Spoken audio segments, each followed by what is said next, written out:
My nose exploded in a spray of bright red mist before I even felt the impact. Gravity didn't just fail, it inverted, then doubled, slamming me into the ceiling plating with enough force to crack my ribs, only to throw me back down against the gunnery console a second later. The air filled instantly with the scream of tearing metal and the smell of ozone so thick it tasted like licking a battery. Brace! Reality failure in Sector 4. The voice on the Voxcaster wasn't giving orders, it was shrieking. The Imperator Somnium, a 10-kilometer cathedral of adamantium, was groaning like a living thing being forced through a meat grinder. I scrambled to my knees, grabbing a stanchion as the deck tilted 45 degrees, wiping the blood from my eyes. My name is Caleb. I am a loader for the macro cannons. And right now, I am a microbe in the bloodstream of a god, trying not to die as we break the laws of physics. I looked at the viewport. I expected the black void of space. I expected stars. I saw madness. We were inside a tunnel of light. Walls of shimmering, iridescent crystal the size of solar systems rushed past us. Colors that have no names in high Gothic screamed across the hull, sickly magentas, electric cyans, and a white so pure it burned the retina. It was beautiful. It was terrifying. It was completely wrong. The Emperor stood at the helm on the command deck, a tiny figure of gold against the swirling chaos outside. He wasn't piloting the ship, he was wrestling it. His hands gripped the command lectern, his knuckles white, forcing the massive human vessel to obey the alien geometry of the Webway. Every inch of forward momentum was a battle against the ancient wards that protected this place. "We are being watched," Leman Russ growled over the comms. The Wolf King was pacing the bridge, his hackles raised, baring his fangs at the light. "I can smell them. Spiders in the web." Through the tearing reality outside, shapes appeared. Sleek, jagged splinters of obsidian and bone. Dark Ildar raiders. They moved with a grace that made our massive battleship look like a clumsy, drowning brute. ZZZZT, the ZZZZT. Beams of dark light, antiphotons that cut through void shields like paper, lashed against our hull. They were swarming us. A pack of wasps stinging a bear.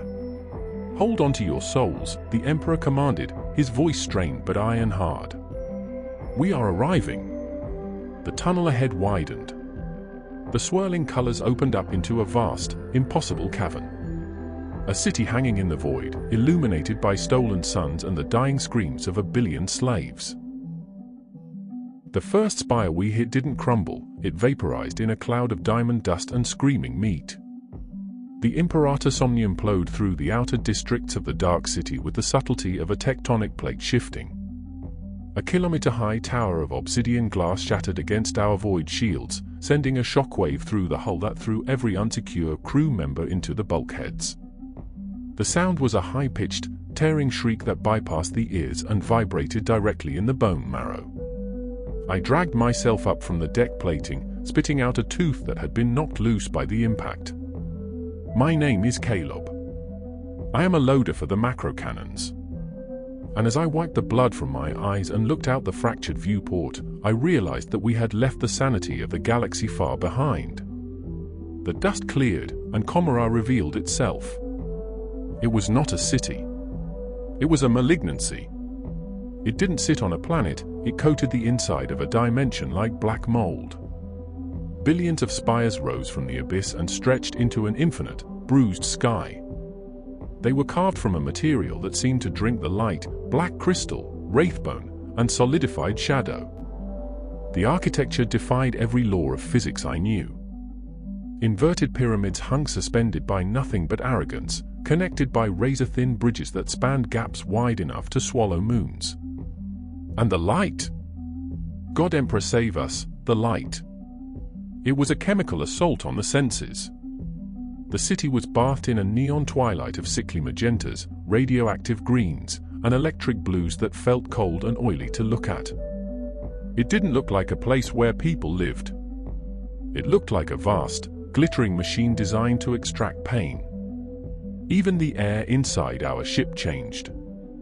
The atmospheric scrubbers, usually smelling of recycled ozone, were overwhelmed. A new scent filtered in, cloying and heavy.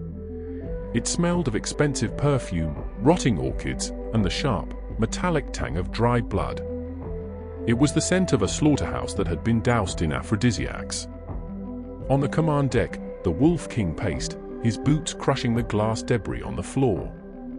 Leman Russ was growling, a low, continuous rumble that echoed his disgust. "It stinks of lies," Russ spat, staring out at the infinite skyline. A city of knives hidden in silk. Corvus Corax stood motionless by the sensor array. His shadow seemed to bleed into the darkness of the bridge, agitated and restless. "Do not look too deep into the alleys," Corax whispered, his voice sounding like dry leaves skittering on stone. "The shadows here are hungry. They have been fed on suffering for eons. This is not a city, brothers. It is a stomach." We were not the only things moving in the gloom. From the jagged spires, a swarm erupted. Thousands of them. Dark Eldar raiders, venoms, and Reaver jet bikes poured out of the architecture like wasps defending a hive. They were sleek, bladed nightmares, decorated with trophies of flayed skin and screaming faces stretched over brass frames. They were fast, so fast that our targeting cogitators couldn't lock onto them. They danced around the massive bulk of the Imperator Somnium, firing lances of dark matter that carved glowing furrows into our adamantium hull. They weren't fighting a war, they were participating in a sport. I could hear their laughter over the intercepted Vox channels, a high, chittering sound that grated on the soul. The Emperor stood at the helm, a pillar of golden calm in the center of the neon storm. He ignored the stinging wasps. He ignored the screaming city. His eyes were closed, his mind projecting a psychic beacon that cut through the noise of a billion tortured souls. He was listening for a specific heartbeat. A heartbeat that raced faster than any other. Suddenly, the Emperor's eyes snapped open. They blazed with a white, searing light. "Found him." He pointed a gauntleted hand towards the center of the district. Looming out of the smog was a structure that dwarfed even the tallest spires. It was a colossal amphitheater, suspended by groaning antigrave generators, crowned with spikes that impaled the low-hanging chemistry clouds. Massive holographic projections floated above it, broadcasting images of impossible violence to a cheering, bloodthirsty populace. "The Crucibael," Corax murmured, recognizing the legends. "The high arena of the WYCH cults." "He is there," the Emperor said, his voice cold as the void. "And he is waiting." The Master of Mankind slammed the throttle forward. The Imperator Somnium, bleeding atmosphere and wreathed in fire, turned its armored prow directly toward the delicate, crystalline heart of the arena. We weren't docking. We were becoming the battering ram.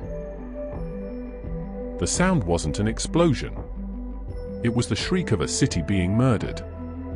When the prow of the Imperator Somnium impacted the outer wall of the Crucibael, 10,000 tons of crystal, obsidian, and living flesh were vaporized in a microsecond.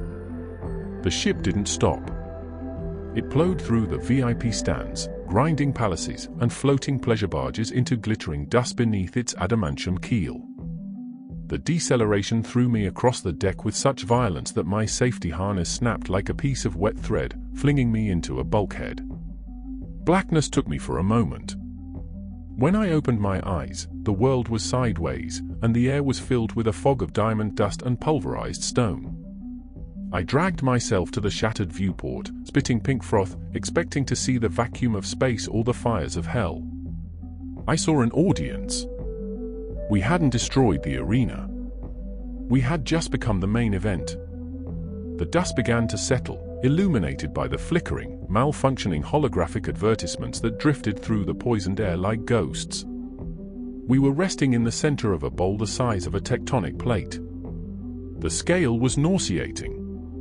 The stands didn't just recede, they rose vertically, a canyon of jagged black spikes and suspended grave platforms that scraped the bruised purple sky. And every single inch was packed. Billions of them. The Drukhari.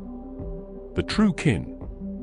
They surged against the energy fields of the stands, a sea of pale, swaying bodies clad in flayed skin and shimmering silks that looked like oil on water.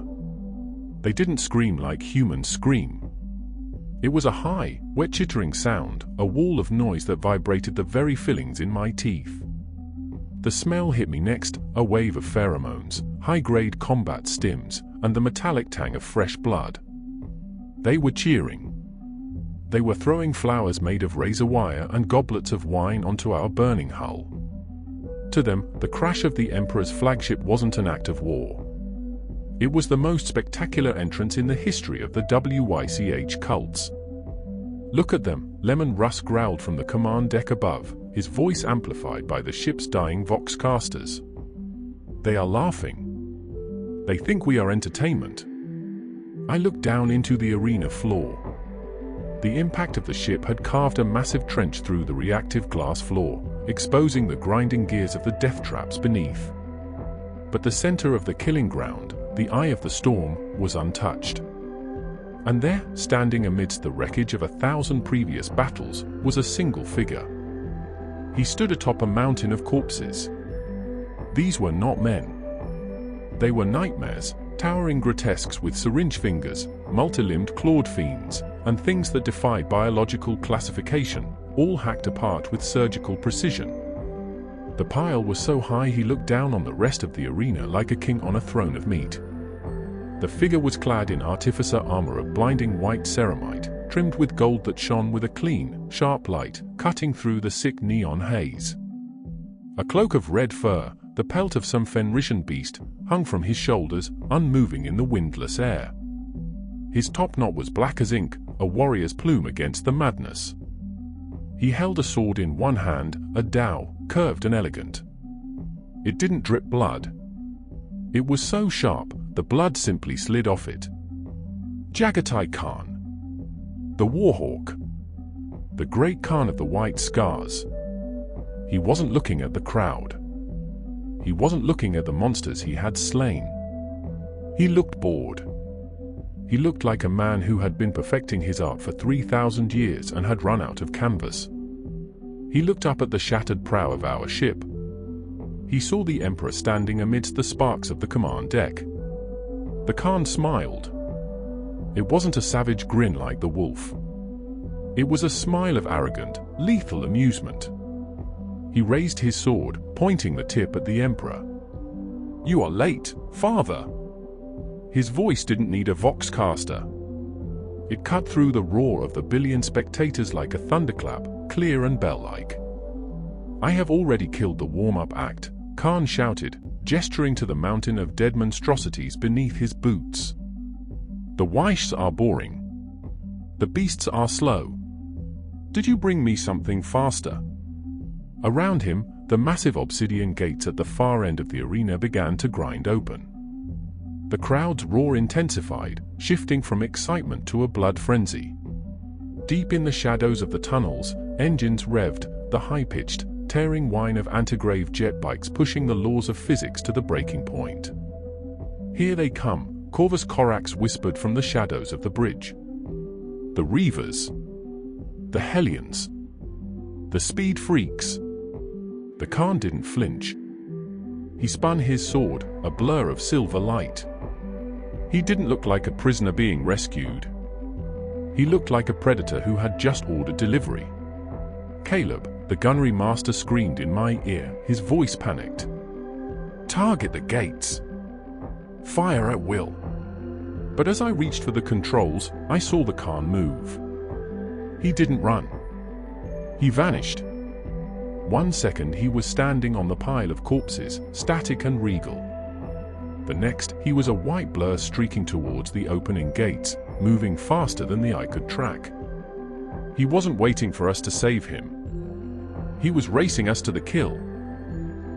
The human eye captures light in frames. It stitches them together to create the illusion of continuity. But there are things in this galaxy that move faster than the shutter speed of the biological mind. Jaghatai Khan did not charge. He simply ceased to exist in one place and appeared in another. The obsidian gates at the far end of the arena slammed open, and the WYCH cults poured out like liquid hate. A squadron of Reaver jet bikes, sleek, bladed machines that screamed with the torture of their antigrave engines, shot across the sand. They were moving at 400 kilometers an hour, aiming to decapitate the lone white figure. "Track them," the gunnery master screamed in my ear, his voice cracking with panic. "Lead the target. Do not hit the Primarch." I tried. Throne, I tried. But my hands were shaking, and the targeting cogitator was flashing red errors. The machines were too fast. They were just streaks of black paint on a canvas of purple sand. But the Khan was faster. The lead jet bike, piloted by a howling succubus with hair like blue fire, dipped its nose to scythe him down. Her blade was aimed at his neck. Then, a sound split the air. Crack! It wasn't a bolter shot. It was a sonic boom. A thunderclap created by a solid object breaking the sound barrier within the span of 3 meters. I blinked. In that fraction of a second, the physics of the arena changed. The jet bike didn't explode immediately. It fell apart. The hull was bisected cleanly down the middle, the engine block sheared in two so perfectly that the fuel didn't ignite for a full heartbeat. The rider was separated from her legs before her brain even registered the impact. The Khan was already gone. He was a white blur, a ghost in the neon smog. I couldn't see his limbs. I could only see the wake he left behind, a turbulence of dust and blood. He moved through the squad of jet bikes like a gale force wind through a field of dry wheat. Every time he passed a rider, there was a flash of silver, his sword, the white tiger, catching the arena lights, followed by a spray of arterial crimson that hung in the air like a mist. He wasn't hacking at them. He was flowing through them. He was using their own speed against them, turning their momentum into their execution. "By the blood," Leman Russ muttered over the ship's open channel. His voice was filled with a begrudging, feral respect. "He has gotten faster." The crowd in the stands went insane. They weren't cheering for their own warriors anymore. The Drukhari crave sensation above all else, and they were witnessing an apex predator at work. They screamed for the Khan, chanting a name in their vile tongue that I didn't understand. I watched through the macro lens of the gunnery sight, my breath caught in my throat. I finally caught a glimpse of him as he skidded to a halt, turning his momentum into a pivot that kicked up a wall of sand. His white armor was spattered with alien blood, looking like an abstract painting of violence. His chest wasn't heaving. He wasn't out of breath. He was laughing. It was a rich, throaty laugh that echoed off the crystal spires. It wasn't the laughter of a madman, like the traitors we had fought in the eye. It was the laughter of a man who felt truly, completely alive only when he was surrounded by death. "Is that all?" Khan shouted, flicking the blood from his blade with a snap of his wrist. "I was told this was the championship. I was told the Dark City had teeth." The arena answered him. The ground shook. The sand in the center of the arena began to drain away like water in a sinkhole. From the darkness beneath, something massive began to rise. It wasn't a machine. It was a flesh monstrosity, a grotesque the size of a titan, stitched together from the bodies of 1,000 failed gladiators. It roared, a sound that shattered the glass in my viewport. "Caleb," the gunnery master yelled. "That thing is big enough to hit. Fire!" I gripped the triggers. This time, I wouldn't miss. But before I could fire, the Emperor's voice cut through the chaos. "Hold fire," he commanded. "The wolf wants to play." I looked up at the hangar bay of our crashed ship. The ramp was lowering into the dust. And standing there, silhouetted against the sparks of the dying engine, was Leman Russ. He wasn't laughing. He was snarling. And behind him, the shadows were lengthening, turning into a flock of ravens. The Khan had started the race. Now, the executioners were joining the game. The ramp of the Imperator Somnium hit the arena sand with a heavy, metallic thud. And then, the wolf was loose. Leman Russ didn't run like a man. He ran like a landslide. He hit the arena floor with a roar that drowned out the engines of the jet bikes. He wasn't aiming for the riders. He was aiming for the beast. The massive grotesque, a towering abomination of stitched muscle and drug injectors, swung a fist the size of a battle tank. It should have crushed Russ into paste. But the Wolf King slid underneath the blow, his movement savage and precise. His frost blade, Mjolnir, bit into the creature's knee. Crunch! The sound of alien bone snapping echoed through the hull. The monster howled, teetering on one leg. Too slow. Russ laughed, spinning his axe for a second strike. Is this the best the Dark City can breed? But he wasn't alone. From the ceiling of the arena, miles above, a shadow detached itself from the gloom. It fell silently, faster than gravity should allow. It wasn't a rock. It was a flock of ravens that coalesced into a single, terrifying shape just before impact. Corvus Corax landed on the monster's back. He didn't make a sound. His lightning claws simply snicked into the creature's spine, severing the nervous system in a spray of black ichor. The beast went rigid, its roar cutting off into a gurgle. And then, the Khan was there. I hadn't even seen him move. One moment he was 30 meters away, the next, he was in the air, leaping off the monster's falling shoulder. His blade flashed, a single, perfect crescent of silver light. The grotesque's head, massive and ugly, slid off its neck. It hit the sand with a wet slap before the body even collapsed. 3 Primarchs. 3 seconds. 1 dead Titan. The arena went silent. The billions of spectators in the stands stopped cheering. They had come to see blood, yes. But they were used to seeing gladiators fight. They were not used to seeing demigods conduct an execution. Then, the Emperor stepped onto the sand. He didn't run. He didn't jump. He simply walked down the ramp, his golden armor reflecting the neon lights of Commorragh, turning the sick purple glare into a holy radiance. He didn't draw a weapon. He didn't need to.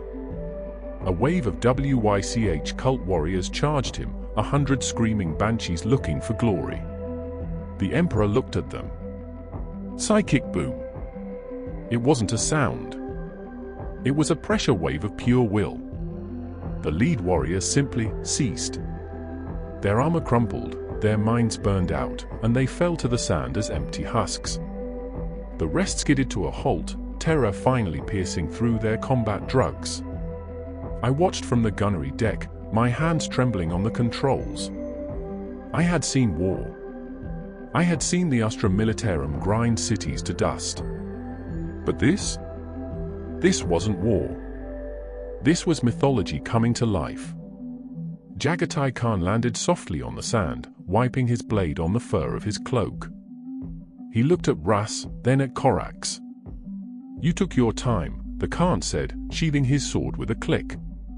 I was starting to think I'd have to kill the whole city by myself. "We had to find a parking spot," Russ grunted, kicking the severed head of the grotesque. "The web is closing," Corax whispered, looking up at the sky. "More are coming. The Archons are waking up." High above, the sky of the Webway began to darken. The playful swarms of jet bikes were retreating. In their place, massive shadows were descending. Ravagers. Bombers. The true fleet of the Cabals. The Emperor looked up. His face was grim. "We have what we came for," the Emperor said. "Caleb. Gunner." I jumped, nearly hitting my head on the console. "Why yes, my lord." "Open a path," the Emperor commanded. "We are leaving." "Which path, my lord?" I stammered. "There are walls everywhere." The Khan laughed. He pointed his sword at the thickest part of the arena wall, a massive structure of obsidian and force fields. "That one," the Khan said. "The fast one." "We are leaving," the Emperor's voice boomed across the arena, shaking the very foundations of the stands. "Khan, get to the hangar." But Jaghatai Khan didn't move towards the ramp.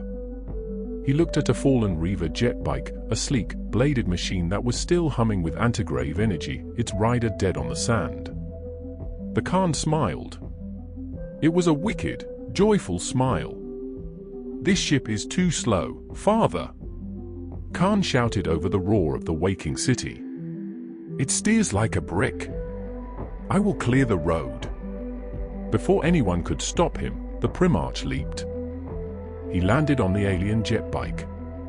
The machine groaned under his weight. It was built for an elf, not a demigod in artificer armor, but Khan slammed his fist into the console, bypassing the biometric locks. The engine screamed. "Try to keep up." Khan laughed. He gunned the throttle. The bike shot forward, a white streak against the purple sand. He didn't fly away from the enemy, he flew at the wall. "Helmsman," the Emperor commanded from the bridge. "Follow him. Maximum thrust." The Imperator Somnium lurched into the air. The repulsor engines fired, turning the arena floor into glass. We rose like a leviathan breaking the surface of the ocean. But the ocean was full of sharks. The sky above Commorragh had turned black. The cabals had arrived. Massive torture barges and razor-wing fighters descended in a cloud so thick it blocked out the stolen suns. Lances of dark energy hammered our void shields. The ship shook violently, alarms screaming in every compartment. "Shields at 40%, the Vox officer screamed. "They are too many." "Look at the Khan," Caleb shouted, pointing at the view screen. Ahead of us, a kilometer away, Jaghatai was weaving through the incoming fire. He was impossible to hit. He rode the jet bike like he was born on it. He strafed the shield generators on the arena wall, massive pylons of obsidian that held the containment field in place. Boom! Boom! Boom! He took them out one by one, creating a chain reaction of explosions that ripped a hole in the energy barrier. "The gate is open!" Khan's voice crackled over the comms, breathless with exhilaration. "Punch it!" The Emperor didn't hesitate. He rammed the Somnium through the breach. We smashed through the wreckage of the wall, debris raining down on the hull like hail. We were out of the arena. But we were still in the city. The chase was on. For 10 minutes that felt like 10 years, we raced through the spires of the Dark City. Khan led the way, a white arrow piercing the darkness, drawing the fire of the enemy fighters, leading them into collisions with the architecture. Finally, ahead of us, the Webway portal shimmered, a swirling vortex of light leading back to the warp, back to the safety of hell. "Khan!" Russ bellowed. "Get on the ship. We are jumping. Coming in hot." Khan replied. The hangar bay doors were still open. The ship was moving at sublight combat speeds. Khan turned his jet bike around. He flew towards us. He killed the engine. He drifted. The jet bike skidded across the hangar deck, sparks flying in a shower of gold and steel. Khan leaped off the machine while it was still moving, landing in a perfect crouch as the bike crashed into the back wall and exploded. The blast doors slammed shut. The Geller field flickered to life. The Imperator Somnium hit the portal. The neon nightmare of Commorragh vanished, replaced by the familiar, screaming madness of the warp. We were safe. Relatively speaking. I slumped against my console, my heart hammering against my ribs like a trapped bird. I looked down at the hangar bay feed. Leman Russ was helping the Khan to his feet. Corvus Corax materialized from the shadows next to them. 3 brothers. One was a savage executioner. One was a shadow that haunted the guilty. And one was a storm that laughed. Jaghatai Khan dusted the ash off his white armor. He looked at the burning wreckage of the jet bike, then up at the Emperor. "Nice ship," Khan said, grinning. "Needs better engines though." I touched the Aquila around my neck. We had survived the Eye. We had survived the City of Thorns. The fleet was growing. The monsters were gathering. And somewhere, deep in the galaxy, amidst fire and ash, another brother was waiting.